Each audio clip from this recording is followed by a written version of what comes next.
ဖျားသခင်ရဲ့ကောင်းကြီးပေးမှုကြောင့်တယောက်တည်းတပ်ပေးကလွတ်လာတဲ့ပြည်ထိုင်နိုင်ငံတော်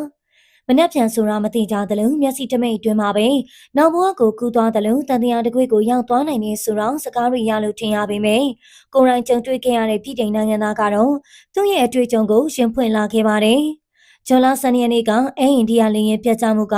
ကမ္ဘာတဝန်းကလူတွေကိုတော်လေးထိတ်လန့်ခြောက်ခြားစေခဲ့တာဖြစ်ပါတယ်။လေရင်ပြတ်ကျမှုမှာတော့လူပေါင်းများစွာအသက်ဆုံးရှုံးခဲ့ရပြီးအဲဒီကမှကံကောင်းထောင်ပါစွာနဲ့ပြည်ထိုင်နိုင်ငံသားတယောက်ထိန်အသက်ဘေးကလွတ်ပြီးရှင်သန်နေခဲ့တာဖြစ်ပါတယ်။သူကိုယ်တိုင်လည်းရန်ကုန်ထိန်လန့်ခဲ့ပြီးသူတည်ပြီးလို့တော့ထင်ထားခဲ့တာဖြစ်ပါတယ်။ဒါပေမဲ့တကယ်လက်တွေမှာဝေးကုန်လွတ်ပြီးအသက်ဘေးကနေလွတ်မြောက်လာခဲ့တာပါ။ဖျားသခင်ရဲ့ကောင်းကြီးပေးမှုကသူ့ကိုတက်ပေးကလွတ်မြောက်ခဲ့တယ်လို့သူကတကဘာလုံးမှာထူးခြားတဲ့လူတစ်ယောက်ဖြစ်ခဲ့ပါတယ်။ဒီဖြစ်စဉ်မှာတော့သူကိုယ်တိုင်ကလည်းရန်ထိန်လန့်ခဲ့ပြီးမျက်လုံးထဲမှာတော့ဘာမှမမြင်ရတော့တဲ့အထိကိုဖြစ်သွားခဲ့ပါတယ်။လက်ရှိမှာတော့ကမ္ဘာ့ကံကောင်းဆုံးလူသားတစ်ယောက်အနေနဲ့ကမ္ဘာမှာအသိမှတ်ပြုထားခံထားရပါတယ်။